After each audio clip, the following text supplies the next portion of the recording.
স্থিতিশীল থাকলেও দেশে ফের ডলারের বিনিময় হার বাড়তে শুরু করেছে। বিদেশি এক্সচেঞ্জ হাউসগুলো থেকে বেশি দামে ডলার কিনছে দেশের বাণিজ্যিক ব্যাংকগুলো। এর ফলে আন্তঃব্যাংক লেনদেনে বেড়েছে ডলারের বিনিময় হার। বাংলাদেশ ব্যাংকের তথ্য বলছে, দীর্ঘদিন ধরে ডলারের দর ১২২ টাকা ৩০ পয়সায় স্থিতিশীল ছিল।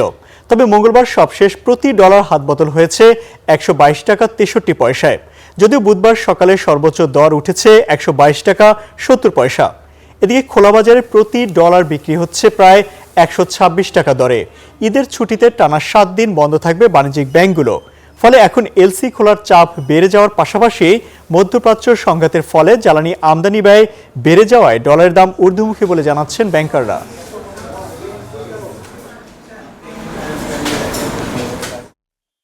এ বিষয়ে মতিঝিল থেকে বিস্তারিত জানাচ্ছেন সহকর্মী ওয়ালিস সাকিব। সাকিব, ডলারে তো হঠাৎ করে দাম বেড়ে যাচ্ছে, আন্তঃব্যাংক লেনদেনের দাম বেড়ে যাওয়ার কারণটা কি মনে হচ্ছে আপনার কাছে? আপনার কাছে কোনো তথ্য আছে কিনা? কয়েকটি ব্যাংকের ব্যবস্থাপনা পরিচালক যেহেতু এদের একটি লম্বা ছুটি রয়েছে, অর্থাৎ টানা ৭ দিনের ছুটিতে দেশ যাচ্ছে, সেক্ষেত্রে দেশের ব্যাংক পাড়াও বন্ধ থাকবে, অর্থাৎ বাণিজ্যিক ব্যাংকগুলোর কার্যক্রমও বন্ধ থাকবে।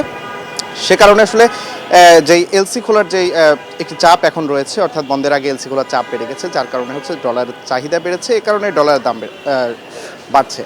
আর আজকে সকালে সবশেষ যেটি বাংলাদেশ ব্যাংকের যে তথ্য, সেই তথ্য অনুযায়ী ১২২ টাকা ৫৭ পয়সা দরে ডলার বিক্রি হয়েছে। এটি কয়েকদিন আগেও আসলে ১২২ টাকা ৩০ পয়সায় ছিল, অর্থাৎ দীর্ঘদিন ধরেই কিন্তু ডলারের দাম স্থিতিশীল ছিল এবং টাকার মান কিন্তু বাড়ছিল অন্তর্বর্তী সরকারের সময়। সে সময় ডলার দাম কমে যাওয়ার কারণে বাংলাদেশ ব্যাংক হচ্ছে বিভিন্ন বাণিজ্যিক ব্যাংকগুলো থেকে ডলার তুলে নিচ্ছিল নিলামের মাধ্যমে ডলার কিনে।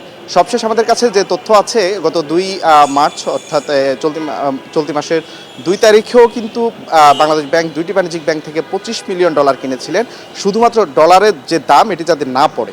কিন্তু এখন হঠাৎ করে আসলে বেড়ে গেছে। আর একটি তথ্য জানিয়ে রাখি যে চলতি যে অর্থ বছর রয়েছে, চলতি অর্থ বছরে এখন পর্যন্ত অর্থাৎ গত বছরের জুন মাস থেকে এখন পর্যন্ত বাংলাদেশ ব্যাংক প্রায় ৫.৫ বিলিয়ন ডলার বাণিজ্যিক ব্যাংকগুলো থেকে কিনেছে। এর কারণ ছিল হচ্ছে ডলারের দাম ধরে রাখা, কিন্তু হঠাৎ করে এলসি খোলার চাপ বেড়ে যাওয়ায় কিন্তু ডলারের দাম বাড়ছে বলে আমাদেরকে ব্যাংকাররা জানিয়েছেন। এই ছিল আমার কাছে বাংলাদেশ ব্যাংক থেকে ডলারের দরের সবশেষ ইমতিয়াজ। দর্শক, হঠাৎ করে ডলারের দাম বাড়ছে আর সে খবর জানতে বাংলাদেশ ব্যাংক থেকে আমাদের সঙ্গে যুক্ত হয়েছেন সহকর্মী ওয়ালিস সাকিব।